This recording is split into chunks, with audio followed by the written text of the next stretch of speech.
भागदौड़ भरी जिंदगी में सड़कों पर बढ़ती वाहनों की भीड़, उनसे होने वाली दुर्घटनाएं और आए दिन होने वाले अपराधों को देखते हुए अगर घर से निकला कोई आदमी वापस न आए तो घर वाले परेशान हो उठते हैं। नेकी राम का परिवार भी बेटे को लेकर कुछ इसी तरह परेशान था। अध्यापक नेकी राम का परिवार उत्तर प्रदेश के जनपद सहारनपुर के मोहल्ला आनंद विहार में रहता था। उनका इकलौता बेटा अमन परिवार से अलग रहता था। उसके परिवार में पत्नी अनुराधा के अलावा 5 साल का एक बेटा कृष और 4 साल की बेटी अनन्या थी। नेकी राम को बेटे के लापता होने का उस समय पता चला जब 28 दिसंबर 2016 की रात करीब 9:30 बजे उनकी बहू अनुराधा का फोन आया। उसने जो कुछ बताया था उसके अनुसार रात में उसकी तबीयत खराब हो गई तो उसने अमन से दवा लाने को कहा। वो मोटरसाइकिल से दवा लेने गया तो लौट कर नहीं आया। अनुराधा ने अमन को फोन किया तो उसका मोबाइल स्विच ऑफ बता रहा था। इससे वो परेशान हो उठी थी और उसने सभी को इस बारे में बता दिया था। जब अमन का कुछ पता नहीं चला तो नेकीराम और उनके भतीजे रात में ही स्थानीय थाना सदर बाजार पहुंचे और पुलिस को सूचना दे दी थी। पुलिस ने उन्हें सुबह तक इंतजार करने को कहा था। पुलिस का अनुमान था कि अमन कहीं अपने यार दोस्तों के पास न चला गया हो।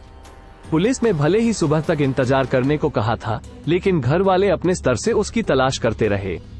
इसी का नतीजा था कि आधी रात को शहर के रेलवे स्टेशन परिसर में रेलिंग के पास उसकी मोटरसाइकिल खड़ी मिल गई थी। लेकिन अमन का कुछ अता पता नहीं था। घर वालों की रात चिंता में बीती। सुबह शहर से लगे गांव फतेहपुर वालों ने नजर की पुलिया के नीचे किसी युवक का शव पड़ा देखा तो इसकी सूचना थाना पुलिस को दे दी। सूचना मिलते ही थाना प्रभारी मुनेंद्र सिंह मौके पर पहुंच गए। सूचना पाकर सीओ अब्दुल कादिर भी घटनास्थल पर आ गए। मृतक की गर्दन पर चोट के निशान थे। इससे अंदाजा लगाया गया कि उसकी हत्या गला दबाकर की गई थी। मौके पर मौजूद लोग उसकी शिनाख्त नहीं कर सके। शव लापता युवक अमन का हो सकता है, ये सोचकर पुलिस ने उसके घर वालों को वहां बुलवा लिया। घर वालों ने शव की पहचान अमन की लाश के रूप में कर दी। मामला हत्या का था, इसलिए पुलिस ने लाश का पंचनामा भरकर पोस्टमार्टम के लिए भिजवा दिया। साफ था, अमन की हत्या सुनियोजित तरीके से की गई थी, क्योंकि उसकी मोटरसाइकिल रेलवे स्टेशन पर खड़ी मिली थी। घटनास्थल और रेलवे स्टेशन के बीच 4 किलोमीटर का फासला था। अंदाजा लगाया गया कि हत्यारे हत्या करने के बाद रेलवे स्टेशन पर पहुंचे होंगे और मोटरसाइकिल खड़ी करके फरार हो गए होंगे। पुलिस ने अमन के ताऊ के बेटे मुकेश कुमार की तहरीर पर अज्ञात हत्यारों के खिलाफ अपराध संख्या 549/2016 पर हत्या का मुकदमा दर्ज कर लिया था। पुलिस ने अमन के घर वालों से पूछताछ की तो उन्होंने किसी से भी अपनी रंजिश होने से इनकार कर दिया। उसके घर कोहराम मचा था। उसकी पत्नी अनुराधा का रो रो कर बुरा हाल था। वो बदहवाश सी हो चुकी थी। वो इतनी दुखी थी कि बार बार बेहोश हो पा रही थी। पुलिस के सामने बड़ा सवाल ये था कि अमन की हत्या क्यों और किसने की।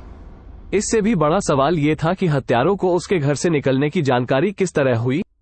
एसएसपी उमेश कुमार श्रीवास्तव ने हत्याकांड का जल्द खुलासा करने का आदेश दिया। एसपी सिटी संजय सिंह ने इस मामले की जांच में अभिसूचना विंग के इंचार्ज पवन शर्मा को भी लगा दिया। उन्हें लगा कि हत्यारों ने अमन से तब संपर्क किया होगा जब वो घर से निकला होगा। पुलिस ने अमन, उसकी पत्नी अनुराधा और अन्य घर वालों के मोबाइल नंबर लेकर सभी नंबरों की कॉल डिटेल्स निकलवाई। एसपी सिटी के निर्देशन में हत्याकांड के खुलासे के लिए एक पुलिस टीम का गठन किया गया, जिसमें क्राइम ब्रांच के अलावा थाना प्रभारी Munendra Singh, SI Manish Bisht, Jarrar Hussain, head constable Vikas Sharma, constable Netrapal, Arun Rana और मोहित को शामिल किया गया था। सभी नंबरों की कॉल डिटेल्स की जांच की गई तो पता चला कि अनुराधा की एक नंबर पर बहुत ज्यादा बातें होती थी। घटना वाली रात भी उसकी उस नंबर पर बातें हुई थी। उस नंबर के बारे में पता किया गया तो वो नंबर अंकित का निकला। उसके मोबाइल की लोकेशन पता की गई तो अमन के घर और घटनास्थल की पाई गई। पुलिस को मामला प्रेम संबंधों का लगा और साथ ही अमन की पत्नी अनुराधा संदेह के दायरे में आ गई। 31 दिसंबर को अनुराधा को हिरासत में लेकर पूछताछ की गई तो जो सच्चाई सामने आई, जानकर पुलिस हैरान रह गई, क्योंकि अमन की असली दुश्मन कोई और नहीं, उसकी अपनी पत्नी ही थी। प्रेमी से अवैध संबंधों को बनाए रखने के लिए प्रेमी के साथ मिलकर उसी ने पति की हत्या की योजना बनाई थी। पुलिस ने अनुराधा के प्रेमी अंकित और उसके दोस्त टीनू को गिरफ्तार कर लिया। तीनों से विस्तार से पूछताछ की गई तो उनके चरित्र और गुनाह की सारी परतें खुल गईं, जो इस प्रकार थी। दरअसल अनुराधा ने जैसे ही जवानी की दहलीज पर कदम रखा, तभी उसके प्रेम संबंध कस्बा नागल के रहने वाले विजयपाल के बेटे अंकित से बन गए थे। जवानी के जोश में दोनों ने मर्यादा की दीवार भी गिराई और हमेशा साथ रहने का फैसला भी किया, लेकिन ऐसा हो नहीं सका। अनुराधा के घर वालों ने उसका विवाह अमन के साथ कर दिया। इसका न तो अनुराधा विरोध कर सकी थी और न ही अंकित। ये बात अलग थी कि अनुराधा अंकित को भूल नहीं सकी। विवाह के कुछ दिनों बाद ही अनुराधा ने अंकित से संपर्क कर लिया था। अंकित इस बात से खुश था कि प्रेमिका अभी भी उसे प्यार करती थी। दोनों के संबंध गुपचुप चलते रहे। यही नहीं, अंकित अनुराधा से मिलने उसके घर भी आने लगा था। अमन चुनकी ट्रक चलाता था, इसलिए अनुराधा को अपने संबंधों को जारी रखने में परेशानी नहीं हो रही थी। अमन कभी शहर में होता था तो कभी शहर से बाहर। अनुराधा 2 बच्चों की मां बन चुकी थी, इसके बाद भी उसके अंकित से संबंध बने रहे। शायद अंकित उसकी धड़कनों का हिस्सा था। शादी के 4 साल बाद तक अमन अंधेरे में रहा। पति की आड़ में अनुराधा अपने प्यार को गुलजार रखना चाहती थी। इस तरह के संबंध कभी छिपे नहीं रहते। अनुराधा अक्सर फोन पर बिजी रहती थी, जिससे अमन को शक तो होता था, लेकिन वो कोई न कोई बहाना बनाकर उसे बेवकूफ बना देती थी। किसी के मन में अगर शक घर कर जाए तो उसका निकलना आसान नहीं होता। अमन भी इसका शिकार हो गया था। आसपास के लोगों ने भी उसे बता दिया था कि उसकी गैरमौजूदगी में कोई युवक अनुराधा से मिलने आता है। पत्नी की करतूतों के बारे में पता चला तो उसने उसे न सिर्फ जमकर फटकारा, बल्कि उसकी पिटाई भी कर दी।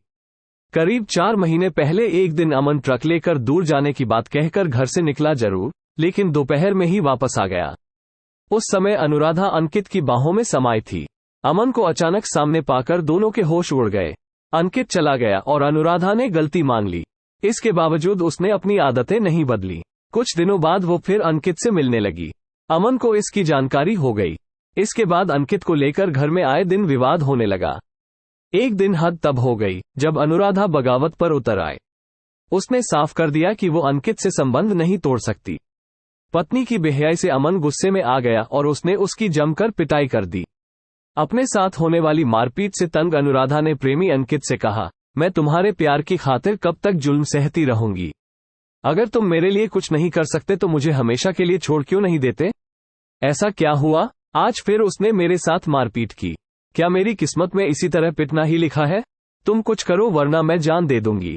क्या चाहती हो तुम। हमेशा के लिए तुम्हारी होना चाहती हूँ। चाहता तो मैं भी यही हूँ। सिर्फ चाहने से नहीं होगा, इसके लिए कुछ करना होगा, क्योंकि अमन के रहते ये कभी नहीं हो सकेगा। तुम उसे हमेशा के लिए रास्ते से हटा दो, वरना मुझे भूल जाओ। अनुराधा ने यह बात निर्णायक अंदाज में कही तो गलत संबंधों के जाल में उलझा अंकित सोचने को मजबूर हो गया। उसने उससे थोड़ा इंतजार करने को कहा। अंकित का एक आपराधिक प्रवृत्ति का दोस्त था टीनू, जो नजदीक के गांव पंडौली निवासी छोटे लाल का बेटा था। अंकित ने उसे सारी बात बताई और दोस्ती का वास्ता देकर उससे साथ देने को कहा तो वह तैयार हो गया। इसके बाद दोनों अनुराधा से मिलने उसके घर आए तो तीनों ने मिलकर अमन को रास्ते से हटाने की योजना बना डाली। ये दिसंबर 2016 के दूसरे सप्ताह की बात थी। 28 दिसंबर की शाम अनुराधा ने अंकित को फोन किया, आज तुम आकर अपना काम कर सकते हो। ठीक है, मैं समय पर पहुंच जाऊंगा, कहकर अंकित ने फोन काट दिया। इसके बाद वो अपने दोस्त टीनू को लेकर तकरीबन 9 बजे अनुराधा के घर पहुंचा। अनुराधा ने वादे के मुताबिक घर का दरवाजा खुला रखा था। अमन उस वक्त अपने कमरे में था और सोने की तैयारी कर रहा था। तीनों कमरे में दाखिल हुए तो अंकित को वहां देखकर अमन का खून खौल उठा। वो चिल्लाया, तुम यहाँ क्यों आए हो। अनुराधा से मिलने और तुम्हें जिंदगी से छुटकारा दिलाने। अंकित ने घूरते हुए कहा, तेरी इतनी हिम्मत। अमन गुस्से में खड़ा हो गया। वो कुछ कर पाता, उसके पहले ही तीनों उस पर बाज की तरह झपट पड़े। अमन जमीन पर गिर पड़ा। अंकित उसके सीने पर सवार हो गया तो अनुराधा ने उसके हाथों को पकड़ लिया। तीनों ने पैर पकड़ लिए। अमन ने बचाव के लिए संघर्ष करते हुए चिल्लाने की कोशिश की तो अनुराधा ने उसके मुंह को तकिए से दबा दिया, जिससे उसकी आवाज दबकर रह गई, साथ ही दम भी घुटने लगा। तभी अंकित ने वहां पड़ा डंडा उठाकर उसके गले पर रखकर पूरी ताकत से दबा दिया। अमन छटपटाया, लेकिन उस पर किसी को दया नहीं आई। कुछ देर में अमन की सांसों की डोर टूट गई। अपने ही सिंदूर को मिटाने में अनुराधा को जरा भी हिचक नहीं हुई। हत्या के बाद उन्होंने शव ठिकाने लगाने की सोची। अंकित और टीनू ने अमन की ही मोटरसाइकिल ली और कंबल ओढ़ाकर लाश को मोटरसाइकिल से ले जाकर पुलिया के नीचे डाल दिया। इसके बाद मोटरसाइकिल स्टेशन पर लावारिस खड़ी करके दोनों ट्रेन से नागल तक और फिर वहां से अपने अपने घर चले गए। इसके बाद अनुराधा ने अमन के लापता होने की बात उसके घर वालों को बताई और लाश मिलने पर खूब नौटंकी भी की, लेकिन आखिर उसकी पोल खुल ही गई। आरोपियों की निशानदेही पर पुलिस ने हत्या में प्रयुक्त डंडा भी बरामद कर लिया था। एसपी संजय सिंह ने प्रेस वार्ता करके हत्याकांड का खुलासा किया। इसके बाद सभी को न्यायालय में पेश किया गया। जहां से उन्हें 14 दिनों की न्यायिक हिरासत में भेज दिया गया। अनुराधा ने अपने बहकते कदमों को संभाल कर घर गृहस्थी पर ध्यान दिया होता तो ऐसी नौबत कभी न आती। उसकी करतूत से मासूम बच्चे भी मां बाप के प्यार से महरूम हो गए। कथा लिखे जाने तक किसी भी आरोपी की जमानत नहीं हो सकी थी। कहानी कैसी लगी कमेंट बॉक्स में जरूर बताएं। कथा पुलिस सूत्रों पर आधारित